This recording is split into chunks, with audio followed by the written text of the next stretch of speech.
Global Today, tail end of the program right now, holding court with Ahmed Hashi, a governance and policy analyst, and also Professor Midamba, who is a foreign policy and defense expert, also a senior partner with GLOSEP.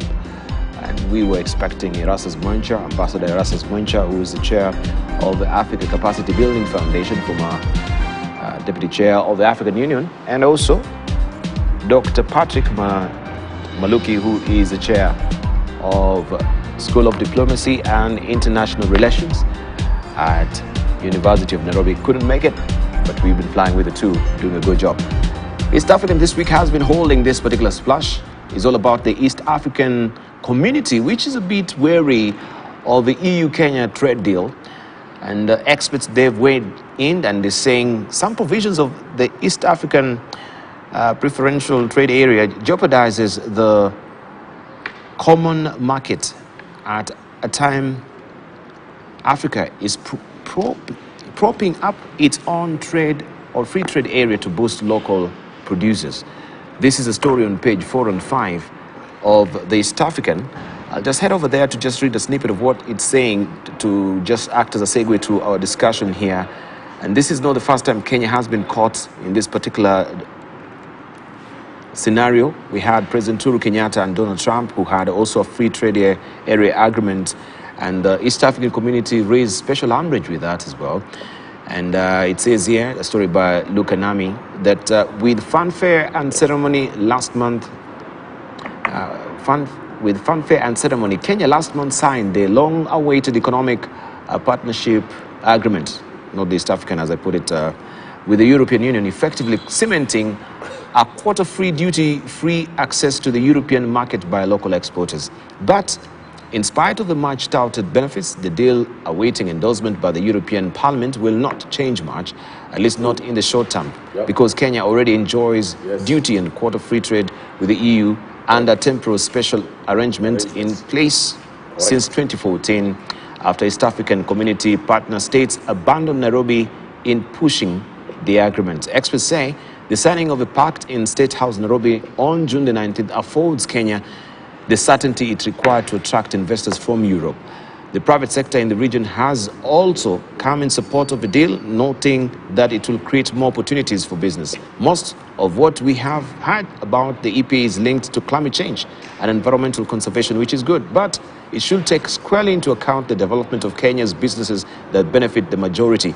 And in that vein, because of our EAC aspiration, it should benefit all East African.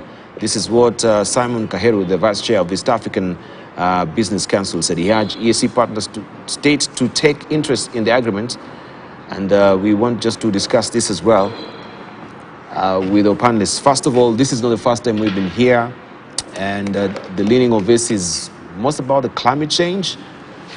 But the question will be, since Kenya rebased its economy, I think it has rebased its economy twice, beginning in 2016. That really changed the dynamics even on how we are in the East African community, as I've mentioned before we took a short break, as an emerging economy or an emerging country. And we still have the rest of East African countries as the least development or developed countries. That in a lot of international engagements has dynamics of where we are right now, where Kenya feels that we're being dragged by the rest of the East African community. Ahmed Hashi. I'm reminded of that old song by Les Wanyika. Matamshi yako rafiki hayakunipendeza. Matamshi haya hayatapendeza watu huko Tanzania wala Uganda. Yanayokuja. Matamshi yako rafiki hayakunipendeza. This government believes in Europe more than it believes in East Africa. It believes in the single export paradigm. It does not believe in a common East African home, because if it did, it wouldn't be signing side deals with the British. These deals, or the European Union, any deal that Kenya signs now has to have an East African front. It cannot have a national front. Because if you go here to Tanzania's border with us, Today there is a traffic jam there because some of the issues of the trade that we are supposed to fix between us is still going in this not vicious cycle but crude cycle. The ball, we have to have the panache to simply say there are no more borders in this region. There are no more taxes in this region. We want people to walk in and walk out and go and do business. And the color of your skin should be your passport. Because it has been like that for 1,000 years. Who are you going to tell that Maasai over there in Arusha, my people, the Ma, that you're crossing from Narok to go to Arusha, you need a passport or an ID? Or the East African pass? No! No. The President Ruto is looking for money. This is not a way to look for money. The way to look for money, Debal, is to invest in the East African community and to get the preferential trade that we want, to build the manufacturing sector that we want, and to once and for all shake hands with Tanzania. Tanzania and us are the two strongest partners in East Africa. And to tell them, look, you're not South Africans, you're East Africans. And we Kenyans are going to do everything in our power to make sure that you feel home in East Africa. This is a big problem we have. We have a better relationship with Uganda. You know, Uganda is our biggest trading partner. It is not the European Union that is our biggest trading partner. It's Uganda. And the reason Tanzania is not our biggest trading partner is because we have hiccups. The Tanzanians, you know, if you go to Tanzania, and you ask them on his tribe, they'll say, are you from Kenya? So that's the culture they don't want. They also think we're very corrupt. They think that everything we do is very corrupt.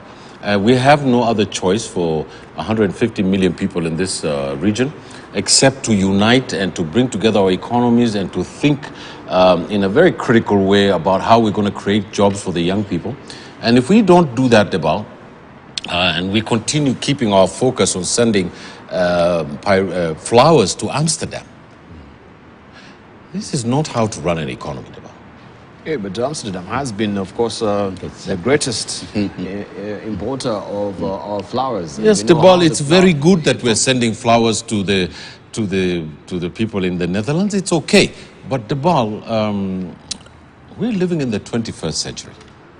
And what Kenyans and East Africans in particular want to do is wake up in the morning and go to a decent job that pays them a decent wage, that they can raise their families. But we need to find out what is the rhyme and reason why the government has actually opted to sign this particular agreement. And as I've mentioned, the East African community, it feels Kenya has been dilly-dallied by the other countries when it comes to this particular agreement. You know, the dead hand of bureaucracy is taking a glacial slowness to actually, seal the deal. Why can't we just go full steam ahead for the benefit of the country? And when we're talking about any other country, even for the foreign policy, first, it's your national interest that really comes first. Even if it's in a community, you look at your best interest. Isn't that the case? Debal, on one hand, I agree with the aspiration of my friend Ahmed Hashi. Africa would have been better off if we were united, if we were focused, if we were disciplined, such that there is an agreement, whether it is continental but regional. There is regional bloc of nations that agree on something. Debala was one of the people that advocated very strongly for Kenya to sign an agreement with the U.S. Because here's the reason I did that, Debala. Kenya had all the potential to gain significantly from the U.S. Because Europeans, the corporate Americans, the corporate Europeans are not dealing with Africa like Singapore or China or Vietnam. Africa is always out there. Africa is there. Africa is something where we can get in extraction, but we are not going to develop our fine product out of Africa and all that kind of stuff. And so then it comes to the matter of security. where do we lies, and how do we benefit the most? And so, when you look at the East Africa itself, the bulk, it takes just one day for an investor to come to Rwanda, and by the time you reach afternoon, you have all the package reason to do your business. Okay, it takes several months, even years, for investors to come to Tanzania and sign an agreement to go. Now it's improving. You know, everything is improving. Tanzania, I'm very happy with the environment. The investors are looking for business environment, which means governance, which means we can make our profit and take our profit out of that country, which means less taxes, which means development, infrastructure, and that kind of thing. And Kenya move ahead and develop, you know, the hub that support the business. Now, so should we then look at East Africa, and I sit on the Inter-University Council of East Africa community, and there are member states that the BAL have not paid their dues to those structures which we have created.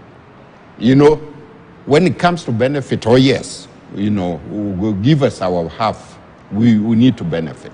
So should Kenya just sit there and wait for everybody to come home so that we can be able to pair together?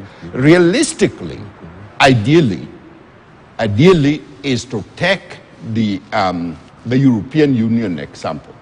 European Union came together. They came together to benefit. Excellent point. Yeah, they came together to benefit out of these weak states. Yeah. To get the maximum out. Yeah. What is it that is wrong with us? Why we cannot get together and have discipline and approach Europe like that? So this is the dilemma that Kenya faces. In fact, President Ruto adopted one of the ideas here in the panel, specifically mine, of saying that we need one person to go and meet Russia or US. Yeah. We don't need to go, all of us need to go. Like children. But he's doing this the opposite when it comes to these trade deals. Yeah. He's doing it alone. You know, it's his philosophy of saying that we are going to, the economic vision of the president today is climate change. It's based on climate change. You know, there's this climate credit that you get if your carbon credits have a certain, and the president has put his economic faith in this, and the economic faith is how the Europeans and the Americans can transfer huge amounts of money into Kenya as a partner in climate change. And this agenda is what the president is now firmly on. But yesterday he said we should cut trees. Not yesterday. That was on Sunday. Yes, Sunday. So this is the philosophy of the government. My learned teacher on the right here has also pointed to it. Is in Arabic, marna hina. Once they're here and another time they're here. We want to plant trees all over Kenya, but we want to cut all the trees again. Because he said for some reason or the other, the guys who are... It's not all the trees. I mean, we need to put it in context. That is the age. Well, I'm just about to put it in the context. So, in Eldoret there and in Rift Valley, there are huge companies that do tree cutting. And this is right in his constituency. So President Ruto is helping his base to get jobs and to spur the economy and to keep employment. That's okay. But you can't have your chiego and drink it too. You can't say on the one hand that my economic vision is to make Kenya green, so I get green carbon credits and investment will come that way. And then on the other side, pander to the timber industry. It's not logical. It's a problem, and I don't get it. And I think I'm an astute reader of the political economy of our country. So and this is just not an isolated incident. You could see the president dealing with the Minister of Trade when he was trashing the media.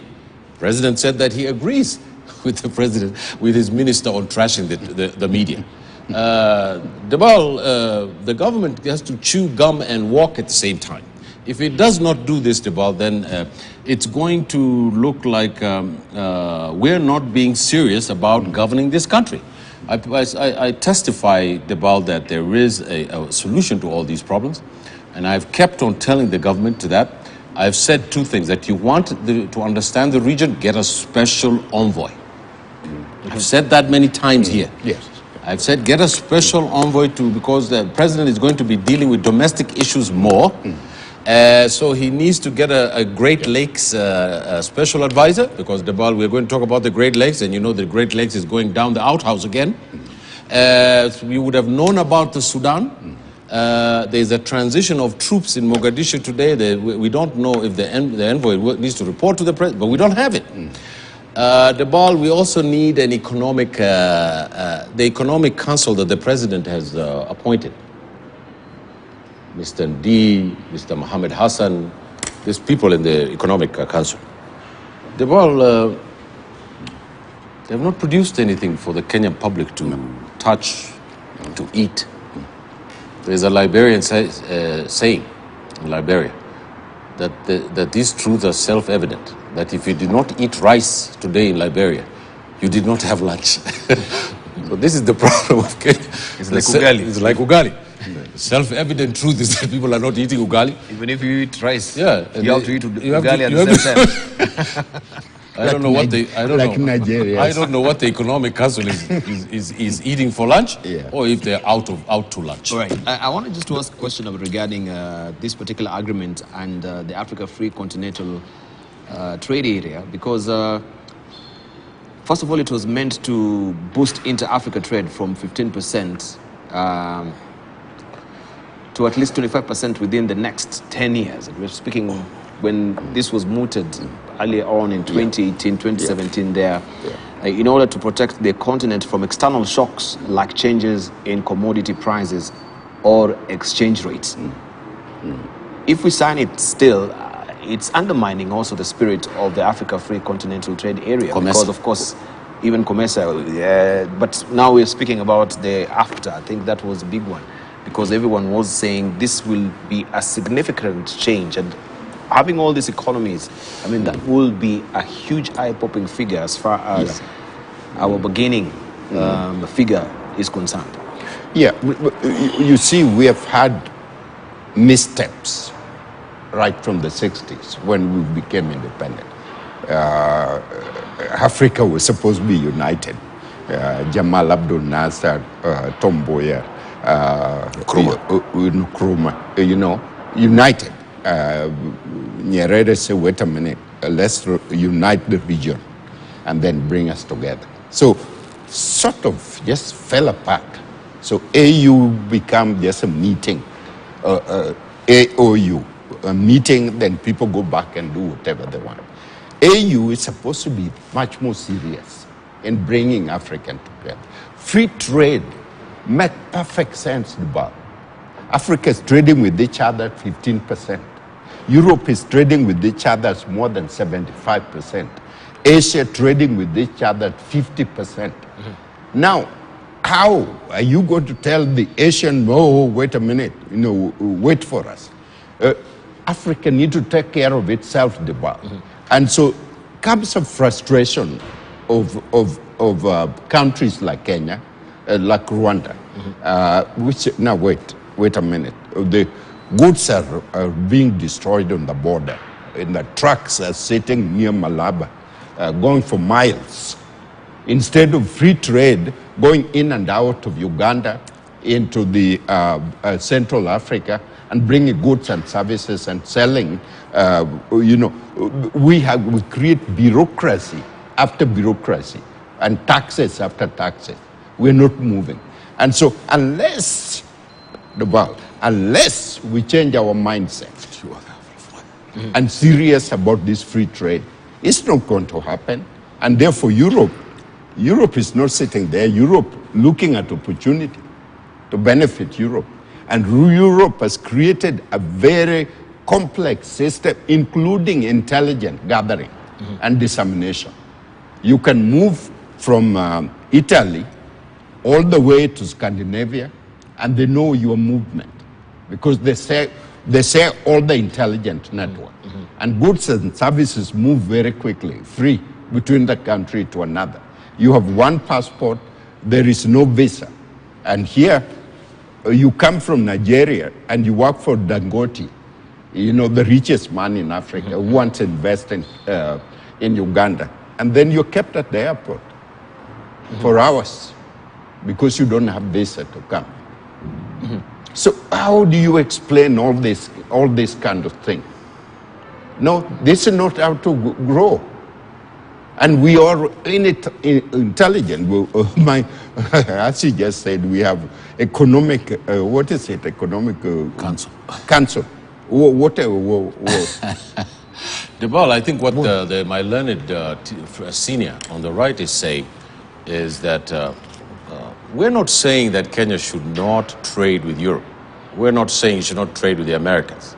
In fact, we want that. I think that's a critical thing for the Kenyan economy to export into the largest economies in the world. Yeah. We were not opposed to that. What we're saying is that we have our priorities wrong. That the most important economic policy that we have is in our near area here. We're the same people, we're the same culture, the same language. We can have an East African pesa. We can have a common currency. We can have a common trade tax regime. Yep. We can have free movement of labor. There's a concept in history called voting with your feet. If you come to Nairobi now, you will meet over 50 countries in Africa. Their children and their traders are here. People come from the Gambia, Nigeria, to come to Italy to buy clothes. It's just a fact. I remember one day I went to buy a line for my video for my children, and it was 30,000 shillings in town. When I went to Italy, it was 3,000 shillings. The community of Italy has shown us what it means to be an East African. It has shown us that it can help the economy. Today, Nairobi's economy floats the ball on the economy of Italy. If Italy stops working, Nairobi stops working. So this is just a microcosm that shows you where our trade flows should be, where our economic connections should be, and where our investments should be. If I had a bit of money in my account, I wouldn't want to invest in Luxembourg. I want to invest in Arusha or in Soroti. We're East Africans, and we have to stop thinking in this way that stops us from being East African. Even the newspaper we have is now called the East African. This just stamps the authority of our new identity, our undiscovered country, where we all want to go so that we can produce jobs, so we can produce an economy, so that we can produce the future. And this is the way we need to go, and I urge the president again. I urge him. We will continue to urge him because he's our president to help to get people who are thinking in these ways so that they can advise the government on these issues so that we can all rise together. It is that is going to be the salvation for the future of our children and for our region. All right. But we need to understand, of course, where it is coming from, because I think this pact was actually negotiated in 2014. And Kenya was the first one to really ratify this particular pact, followed by Rwanda. But also Rwanda did not, they signed, but they did not ratify the agreement, while Tanzania and Uganda, they dilly-dallied because there was a trepidation that also this will undermine, the market, the local products the market of the local products. So the question is, and has Kenya, because there's a window here that we had the East African Community Heads of States on February 27th, 2021, who allowed individual partner states who wish to implement the EAC EU this particular agreement to engage the EU bloc under the principle of variable geometry. And this is what President Ruto has used to actually now sign this particular pact. Why then should we be having, all other countries raising hesitation because of this particular agreement while they've used that principle of variable geometry? The ball, sometimes I call us wathogs. Wathogs, if you try to run them with a car and they run away, they just stand there and watch. They don't remember what happened yesterday. We have laws that govern the bloc, the East Africa Community. And yes, there is a code that if you're going to negotiate on your country, you have to consult the community. The community has to approve. But there is also understanding that when one country has opportunity, should take it. Opportunity that eventually will benefit everyone, you need to take that opportunity. And that is a very, very important clause and very important understanding. Because the business environment is not prevalent in Tanzania at that time, though now it has changed significantly. Should we just stop, get that opportunity? Because until Tanzania is ready to go with us. Yes. Those are the challenges as well. No. So when you talk now, the East Africa community, then you talk about individual national interest, sovereign interest. Where do you balance when it is not coming together? Europeans realize that our own survival in the future is to come together and clear all these, boundaries. So then we can benefit vis-a-vis United States, vis-a-vis China, vis-a-vis India, and the bigger economy is for us to be together. Africa is huge, but very tiny when it comes to economy. What's happening? Because we are not able to explore the resources within DRC Congo itself, Sudan, Kenya. This will be the wealthiest continent in the world, isn't it? Yes, sir. Tell me what other continent will beat Africa. All right. So we have also the head of World Trade Organization. This is Ngozi Okonjo.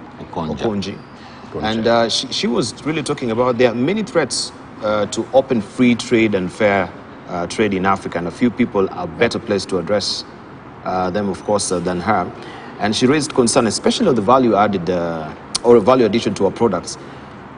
She says that it is a threat to increased trade because 63% of the exports of the continent are still primary commodities and processed raw materials. And it is a threat if we cannot transform those primary commodities into finished goods, so we can really trade these things among ourselves, not even outside the country as well. So when we're looking at what is happening, it is most of our raw products, they're going and the value addition, but this is what we can do as an intertrade between us. Well, I'll give you a very specific example. A month ago at Sotheby's, they sold a diamond, that the largest diamond ever found, for over $100 million. It was found in Angola, Debal. Do you know how much they paid for that diamond? About $15 to $20 million. And it's raw. They took it and they went and polished it, took away the dirt, they put it in a framework, and it sold for 5 times the price. Debal, that is, in any law, it's called racketeering or being screwed. It is exactly, I agree exactly with the sentiments of our Nigerian counterpart. We should not export coffee in this country unless it is in a bag that is going to Starbucks in New York. We shouldn't send flowers, cut flowers, unless they're a bouquet and they have been value added and is the price that gets on the street in Amsterdam is the same price it's taken out from this country. We should not be selling cocoa from West Africa and we're not making chocolate. Debal, this is not rocket science, as a high school child knows about this, but you know, we have something called a class of comprador-dependent politicians who are working for the European countries. And Debal, if they don't toe the line, they get overthrown by French mercenaries or Wagner or things like this. This is why I am absolutely convinced of the ideas of democratic government, because once you have democratic government, you have many views coming to the table. And once you have a dictatorship, then you know, they can be easily compromised by the international system. Debal, it is not radical to say such things, nor does it make you a communist. You know, it does not do that. What it says, it's just talking about trade, about a deal. I want to sell my coffee in a bag which has got a stamp that says you buy this bag at $80 instead of $1. I mean, where's the socialism in that? There's no socialism in that. So, you know, as a redneck Maasai Somali man, I'm a capitalist to the core. And Debal, I want prosperity for our country. And you know that it is not right that at this time we in Kenya are drinking. Now, if you go to the tea factories, Debal, do you know that the tea that is the good tea is exported? The tea that is not good is the one that we drink here, you know that. I've been to the factories, you know, I used to be in one of these parastatals. I went to a tea factory over in Western Kenya. And I didn't even know there was tea in Western Kenya. I was shocked, impressed. But I went there and there's two types of tea. There's the tea that is for the country, and then there is the really good tea that's exported. We can buy that tea here in Kenya with our own money. It does not need to be only exported. And another thing is, when it is being exported, the value added to it must have a company, the Kenya Tea Company, that operates in Europe, that operates a chain of tea stores, Kenya tea shops. We want the whole chain. We want the whole chain. We don't want the tea. We want the company, we want the stores, and then we want the tea places in Paris to be stamped with Kenyan tea and Kenyan owners. Because it's our product, it's not French. We eat the baguette from France and we eat it here and we pay them the money. Why should we not own the supply chain? So Debal, this needs men and women of courage to come into power and to make sure that this kind of nonsense, that the exploitation, remember Debal, I talked about zero exploitation in this country and an economy in Africa with the African characteristics. These are the African characteristics. To reject exploitation at every cost, Debal, and to make our countries prosper because we are wealthy. The great Kwame Nkrumah said, Africa is not poor, it is Africans who are poor. Yes. Right. So here is another reason also she was putting forward, that Africa produces 30 million tons of fertilizer You imagine a year. that? But most of that is exported, and then the continent imports 90%. Yes, Debal, let me add to that. Let me add to that. Just let me add to that. In Ghana and Togo, they produce cocoa. Do you know what agreement they signed? They signed that they could not build a chocolate factory with Switzerland. Can you imagine that? Someone actually took a pen and paper and signed that agreement and said only chocolate can be made in Switzerland, it cannot be made in Ghana or Togo. That's called neocolonialism. Debal, you know, apart from a really new mindset, reawakening, renaissance of Africa, where Africa stands, where Africa is going, where Africa come from. And the point, what you just said, fertilizer is the backbone that makes agriculture work. We're going to Ukraine, we're going to Russia, and we have fertilizer. When we are capable of producing that fertilizer to increase our yield in agriculture, which will be food secured. We will not be able to send money to buy it in China and the rest of the world. So we export and then we import the point the fertilizer. The point, let me bring this point. Chairman Mao made all Chinese wear pajama. Literally, everybody look alike. There's no cars, they're on bicycle. I've been to China when it was like that. You know, you look at the highway and it's all bicycle, no vehicle running. The point is, he was visionary and revolutionary at the same time. Deng Xiaoping. They basically said we have to produce China goods for ourselves. For ourselves, absolutely. Okay? Shut the rest of the world, produce it for ourselves until we are good enough. And then here comes America. America, after opened what's called the ping pong diplomacy, opened the door to American manufacturing. And I can tell you about a group of us, we are 4 investors. We produce magazine in America. Magazine, we have a magazine we produce in America. To produce it in China, it costs us 50 cents producing it and transporting it back to the United States. To produce it in America, it's costing us 90 cents. And we sell it at 120. So you can see the mathematics. You know, so the investors all went to China for all value added, everything. That's what Trump said, and that's how China was able to increase its economy to where it is. Today, they shift to Vietnam. Vietnam was more down to nothing. There was nothing left in Vietnam. Vietnam is rising up every single year. You remember Germany? Toned down, nothing was left. Germany became one of the largest economies in the world. The same thing, Japan. Can you do it in Africa? Yes.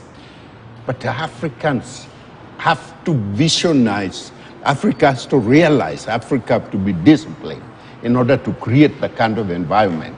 Then invite the investors to come and produce goods for export and for local consumption. We're sleeping. Yeah, so she goes on to say that despite being rich in resources, many African countries missed out on the commodity price boom that began in the early 2000s. The continent has most of the minerals and precious metals required to help power a green global economy, such as lithium, copper, and cobalt. Yet so far it has received some of the least investments in green energy products, with the most funding going to Europe, China, and the US. What can African countries do not to miss out this time around? She asked I can tell them what to do. They just need to look at Indonesia. Indonesia is going to be, economy is going to be larger than Germany in another 10 years. Yes. It's going to surpass even Japan. Do you know where they started, Debal? They started with their minerals, their timber, with their natural resources, their added value. They exported them. Then they started going into manufacturing. Then they created the banks to invest in these issues. And now Indonesia is a powerhouse in Southeast Asia. And it's going to be a global player. Indonesia used to be a Dutch colony. Indonesia used to be a Dutch colony that built the Netherlands. You know, it's South Africa and Indonesia. And, you know, the king of Netherlands just apologized for slavery without saying that he was going to give recompensation. So I think the president, the one idea that I'd give the president today to be something that he might include in the Economic Council, so that, I think that he should call the 2 presidents of the East African presidents and say, look, we're going to reduce the agreement time we have by 50% or by 75%. And these are the products that we use, and this is how we're going to add value to it. And we're all going to export this thing together, and we're going to make sure that there's a value to our products. Coffee, tea, products in agriculture, in minerals, in all these areas, Debal. It doesn't take a rocket science to, within 90 days, to say, how can we add value to coffee? How can we add value to sugarcane? How can we add value to this commodity or that commodity for the very short term? The second thing that I would urge the president to do, and I want to tell him that this is the best thing to do, is to make sure that he gets more loans so he can have liquidity in the market here in Kenya. For the short term, to stop the pain and the gaps we have, while we're thinking of a long-term, medium-term economic projects to spur the economy. And we cannot think in a national way. We have to think in a East African way. Thirdly, I'd like the president to tell the Chinese, we want to restructure our debt because you brought us COVID. We did not produce the amount of commodities and money we were supposed to produce. Therefore, Mr. China, you have to give us 24 months reprieve. We don't want to pay your debts. And you can talk to the Chinese. I think this is a very good idea. Well, let me tell you why it's a good idea. Bringing over COVID-19. Can I tell you why it's a good idea? The secretary, the head of the Janet Collins, the lady of the bank in the United States, Yellen, actually went to China and told the Chinese that you have to restructure African debt. Aha! It is not a wild idea. Why the Americans are thinking of it is because the Americans want to reduce the influence of China in Africa. Probably that's what I think. But if the African Union can sit down with the Chinese and tell them, listen, we have given you tremendous amount of investment opportunities.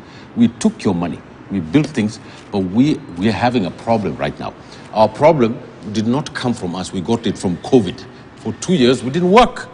Now, what we want to do, we want to either reduce it, extend it, and give us a debt repayment system that we can take 12 months to 15 months to 16 months so that we can get our act together and then give you a certain amount of money. That is what Ruto went to say in France.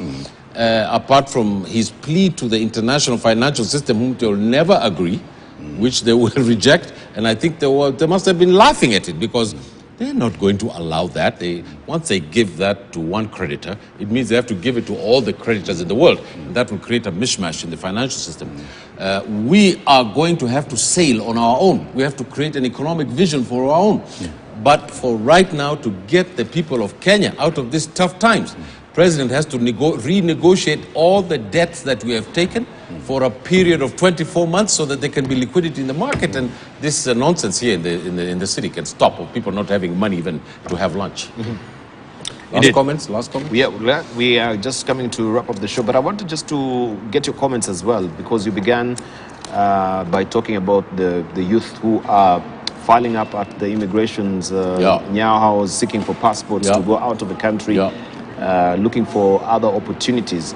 And that seems to be very interesting because even as we know, when you're looking at other dailies and the magazines, there's a baby bust globally. And this is raising concerns regarding the declining population of the youthful, energetic, dividend that is there. Is Kenya losing on this, if I may ask? Because there's a very interesting editorial cartoon that we had, and of course also the Daily Nation carried the headline of the youth exodus. What does it portend for this particular country when we see young, energetic, bright, young minds going outside the country instead of using the intellectual vigor to start the economy in this country with the innovations and all? Dubal, when you look at it comparatively, look at East Africa from an education standpoint, Kenya stand up in terms of what we have achieved. But then you go out and look at Europe and said, how many Kenyans educated compared to Tanzania, compared to other countries? Kenyans are very high. Nigeria is always number one, wherever you go in the world. Exodus out of the country into those countries. Now, so why are these people leaving? Take, for instance, the medical sector. We need medical people everywhere in the country. All our counties, completely, we need nurses, we need medical doctors, we need all. But these people, as soon as they get the opportunity, they're out of the country. Simply, Dubal, look at what we're paying them, okay, to begin with. When the medical doctor leave university, just think about what we're paying them. When registered nurse in Kenya come out, look at what we're paying them. Look at what we're paying teachers, the bar. You go in America, the bar, teachers are middle class. Medical people are the highest paid in the country. Their salary is way, way, way higher. You know, the bar. My wife is a medical doctor in America, and the highest paid the bar. And so what do? You train them, then they leave for Europe. Because Europe need them. Germany. Nurses, the ones who are taking the passport are nurses. And they're going to America at the bar, of all the places. And they get free visa in order to go for those kind of things. So where is our mind in terms of training the people and also employing them? Where is our mind? When you are going to, you know, I don't mind. You're paying MCA more than you pay the medical doctor. How do you justify that? You know? Good question. Last. Yeah. All right. We're bringing this to a close. And of course, this was on Monday. Passport delays are a nightmare for many Kenyans seeking to travel out of the country, and they're seeking greener pastures. That is the youth exodus, as you saw it there. We're just asking, what does it really portend for the country when we have this huge, the youth bulge moving out of the country, as it were. But the question, as you're also raising, is not really about the quality or the quantity of the population or the youthful bulge, but the quality of this population as well. We might be having 40, 50%, 70% young people in Kenya, but what is the quality of that population as well, briefly? Well, from my experience as a vice chancellor and also in education, these are some of the most innovative people, innovative mind. I think that the country have. They are restless.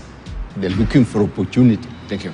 And there they get opportunity overseas. Your closing remarks, Hashi. Closing remarks is a good thing. I'm a very proud father today. My daughter, Ladan Hashi, has gone to my alma mater. And which is your alma mater in Canada? Yes, and I'm normally a very tough guy, but I'm extremely proud of her, and her mother is watching. In the words of Langston Hughes, hold fast to your dreams. Fantastic. We are getting whippy teary there, Hashi. All right, let's hear Midamba, your closing remarks. Congratulations, I want to also talk about my daughter, Adriana Akinyi Midamba, who last month represent President Biden. I saw that. Speak on behalf of the U.S. president. Yes. And the role that she's playing. She is working very hard with 7 countries in Africa through U.S. aid to make sure that we are developed, and she judged them rightly. Thank you. Thank you. Congratulations to both of you with what your daughters have achieved so far. We want to thank you that you're good fathers. A doting father for that as well. Very important. And good children as well. Good products. You'll send me the clip. Thank you. I really thank you. On behalf of the President of the United States. Thank you for that. Thank you, All right, we'll take a short. Thank you so much. And on behalf of Erastus Mwencha, who could not be here, and as well Dr. Patrick Maluki as well, we want to thank you. Noah Midamba and also Hashi, they've done a sterling job. Thank you so much. We have Kanenje is away, and also Peter Kagwanja is in China. He'll tell us, maybe he went for this particular meeting. Absolutely. He'll brief us next Wednesday. Thank you very much.